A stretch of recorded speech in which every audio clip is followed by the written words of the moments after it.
दोस्तों, यदि आप यूपी या फिर अन्य किसी भी राज्य से हैं और बिहार शिक्षक भर्ती में शामिल होना चाहते हैं और आपके मन में कई सारे डाउट्स हैं तो इस वीडियो को शुरुआत से अंत तक देखिएगा, सारे डाउट्स आपके क्लियर हो जाएंगे।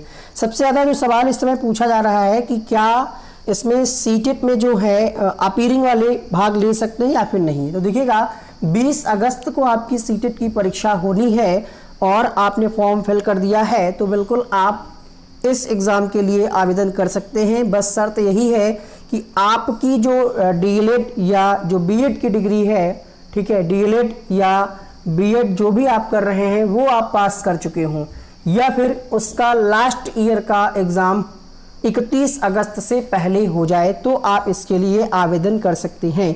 यानी अगर आपने सीटेट क्वालिफाई कर लिया है, डीएलएड या बीएड क्वालिफाई कर लिया है, अपीयरिंग में है, लास्ट ईयर का एग्ज़ाम 31 तारीख से पहले हो जाएगा तो आप इसमें आवेदन कर सकते हैं। दूसरा सवाल यहाँ पर ये है, बहुत सारे बच्चे यूपी से हैं, राजस्थान से हैं, झारखंड से हैं, वो ये पूछ रहे हैं कि सीटेट में कितने मार्क्स चाहिए। तो देखिएगा, सीटेट में आपको 90 मार्क्स चाहिए क्योंकि यहाँ पर आपको किसी प्रकार का आरक्षण नहीं मिलेगा। अन्य राज्य में अगर आप वैकेंसी में शामिल हो रहे हैं, सीटेट में आपके 90 मार्क्स होने चाहिए। 89, 82, 81 वाले इसमें पार्टिसिपेट नहीं कर सकते, ध्यान दीजिएगा इस बात को।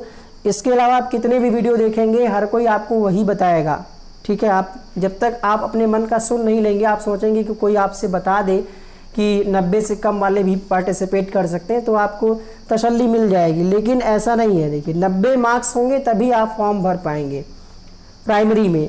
एक सवाल और है कि क्या इसमें जो माध्यमिक स्तर की जो शिक्षक भर्ती है उसमें, तो देखिए माध्यमिक स्तर की जो शिक्षक भर्ती है उसके लिए आपके पास एस्टेट होना चाहिए, जो बिहार में होता है वो है नहीं। तो अन्य स्टेट के जो कैंडिडेट हैं वो सिर्फ प्राथमिक शिक्षक भर्ती में यानी प्राइमरी की जो वैकेंसीज हैं उसी में आवेदन कर पाएंगे। लगभग 80,000 सीटें हैं, उसी में आप फाइट करेंगे। अपीयरिंग वाला आपका डाउट क्लियर हो गया, सीटेट अपीयरिंग वाला डाउट क्लियर हो गया। अगर आप सीटेट पहले से पास कर चुके हैं और आपका डीएलएड या बीएड अभी कंप्लीट नहीं हुआ है, बट अगर लास्ट ईयर के एग्ज़ाम 31 अगस्त से पहले हो जाते हैं, चाहे डीएलएड हो, बीएड हो या बीएसटीसी हो, ठीक है, लास्ट ईयर का अगर एग्ज़ाम 31 तारीख से पहले हो जाता है, 31 अगस्त, रिजल्ट भले ही ना है, अगर एग्ज़ाम आपका हो जाता है तो आप इसके लिए आवेदन कर सकते हैं। बस शर्त ये भी है कि बीपीएससी की तरफ से एग्ज़ाम के लिए जो आपको 3 मौके कुल मिलेंगे उसमें से 1 मौका आपका चला जाएगा। कोई बात नहीं है, ये वैकेंसी 23 में आई है, इसके बाद पता नहीं कब आए, तो फॉर्म जरूर भरिएगा अगर आप एलिजिबल हैं। एग्ज़ाम सेंटर की बात करें तो 99.99% चांस है कि एग्ज़ाम सेंटर आपका बिहार में ही रहेगा। 1% चांस ये है कि अगर हो सकता है फॉर्म ज़्यादा पड़े और राज्य सरकार जो बिहार की है वो उत्तर प्रदेश या अन्य राज्य सरकार के साथ कोई मीटिंग करके बीच का रास्ता निकाले कि हाँ, जो यूपी के लोग हैं उनको यूपी में ही सेंटर अलॉट कर दिए जाएं, ऐसा कुछ अगर हो पाएगा तो चांसेस है, वरना आपको बिहार ही जाना पड़ेगा परीक्षा देने के लिए। इसके अलावा परीक्षा के पैटर्न की बात करें तो आपकी स्क्रीन पर ऑफिशियल जो पैटर्न है वो यहाँ पर दिख रहा होगा। देखिए, जो परीक्षा की अवधि है यहाँ पर 2 घंटे की है, 2 पेपर होंगे यहाँ पर।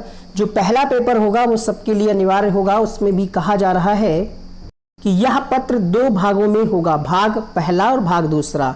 भाग पहला 1 से 25 तक जो क्वेश्चन होंगे वो होंगे इंग्लिश के, जो सबके लिए कॉमन होंगे, सबको इसमें इंग्लिश के क्वेश्चंस देखने को मिलेंगे पेपर में। जो भाग दूसरा है आपका, जिसमें 75 क्वेश्चन पूछे जाने हैं, और ये जो 75 क्वेश्चन होंगे इसमें आपके पास 3 ऑप्शन हैं, या तो आप हिंदी भाषा का इसमें चुनाव करें, उर्दू भाषा का या फिर बांग्ला का। तीनों में से एक आपको यहाँ पर चुनना होगा और उसी के आपके 75 क्वेश्चंस हल करने होंगे, ठीक है।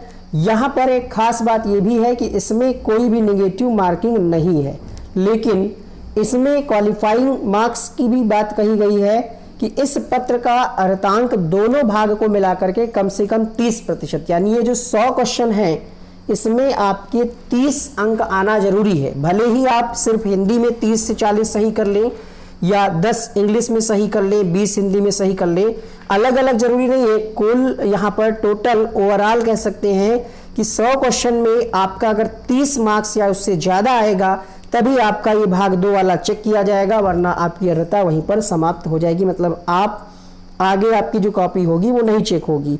बात करते हैं यहाँ पर पेपर 2 की सामान्य अध्ययन। टाइम की बात करें 2 घंटे, नंबर ऑफ क्वेश्चंस 120 जो है नंबर रहेंगे यहाँ पर।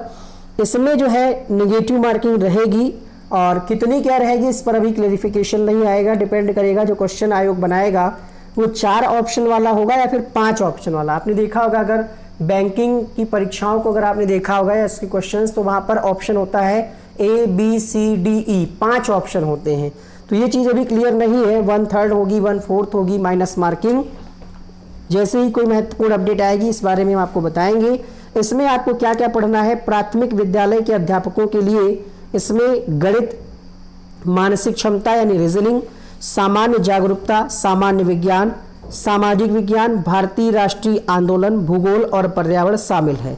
लेवल जो रहेगा वो आप देख लीजिए यहाँ पर, सामान्य अध्ययन पत्र के प्रश्न प्राथमिक विद्यालय के पाठ्यक्रम SCERT से संबंधित होंगे, लेकिन इनका स्तर उम्मीदवार हेतु निर्धारित न्यूनतम अर्हता के आलोक में होगा। यानी जो आपकी अर्हता है, ग्रेजुएशन है, तो उसी के आधार पर आपका मतलब सिलेबस जो है वो आपका वही रहेगा, लेकिन प्रश्न पूछने का स्तर वो आपका एक तरीके से ग्रेजुएशन लेवल का होगा। तो उम्मीद करते हैं ये सारे डाउट आपके क्लियर हो गए होंगे। अब हमने कम्युनिटी पर एक पोस्ट डाली थी कि आपको जो भी पूछना है वो पूछिए, तो यहाँ पर सवाल आया था कि शैक्षणिक योग्यता के बारे में बता दीजिए। तो शैक्षणिक योग्यता हमने आपको बता दिया है कि अपीयरिंग वाले भी पार्टिसिपेट कर सकते हैं और बीएड वाले भी प्राथमिक में भी भर सकते हैं। ये मामला सुप्रीम कोर्ट के अधीन रहेगा। बिहार में अदर स्टेट के लिए देखिए नॉर्मल में आप गिने जाएंगे तो किसी भी प्रकार के आरक्षण का लाभ आपको नहीं मिलेगा। एग्जाम सेंटर बिहार में ही लगेगा, ठीक है। सुपर टेट में कितने सब्जेक्ट सिलेक्शन के लिए कितने मार्क्स आना जरूरी है, तो पेपर की डेट भी इन्होंने घोषित कर दी है। 24, 25, 26, 27 में एग्जाम होगा। डेट आगे पीछे भी हो सकती है, मान करके चलिए कि अगस्त में एग्जाम आपका होना है, ठीक है। अदर स्टेट की सीटें कितनी होंगी, तो लगभग मान करके चलिएगा 40,000 सीटें जो हैं अदर स्टेट की होंगी। आरक्षण का लाभ अदर राज्य के कैंडिडेट को नहीं मिलेगा। सीटेट के लिए 90 मार्क्स चाहिए तो चाहिए। फीमेल के लिए भी कोई अलग से आरक्षण नहीं है अदर राज्य के कैंडिडेट के लिए। कौन कौन से सब्जेक्ट हैं ये हमने आपको बता ही दिया है। इसका विस्तृत सिलेबस एक अलग से हम वीडियो में साझा करेंगे। आप अगर नए आए हैं चैनल को सब्सक्राइब करने के साथ साथ बेल आइकन को ऑन कर लीजिएगा। एक क्वेश्चन और था कि दोनों पेपर एक ही दिन होगा, तो बिल्कुल दोनों पेपर एक ही दिन होगा। बिहार को छोड़ करके बिल्कुल 90 अंक चाहिए। और क्या डाउट था, हम कमेंट पढ़ करके आपके आंसर कर रहे हैं। अदर स्टेट वाले फॉर्म कब से भर सकते हैं, तो 1-2 दिन में साइट पर जो है मतलब ऑप्शन आ जाएगा अदर स्टेट के लिए। कल तक नहीं आ रहा था क्योंकि कल डिसीजन लिया गया है। वेबसाइट को अपडेट करने में 24 से 48 घंटे का समय लगेगा। वहाँ पर लिंक एक्टिवेट हो जाएगा तो आप फॉर्म भर पाएंगे यूपी से या अन्य किसी भी राज्य से हैं। सीटेट अपीयरिंग 2023 वाले मान्य है, हमने आपको बता दिया है, ठीक है। उम्मीद करते हैं सारे डाउट क्लियर हो गए होंगे। फिर भी अगर कोई डाउट है तो कमेंट करिए। अन्य स्टेट के कैंडिडेट सिर्फ और सिर्फ प्राथमिक शिक्षक भर्ती के लिए पात्र हैं, माध्यमिक और उच्च माध्यमिक के लिए आप पात्र नहीं हैं। मिलते हैं नेक्स्ट वीडियो में।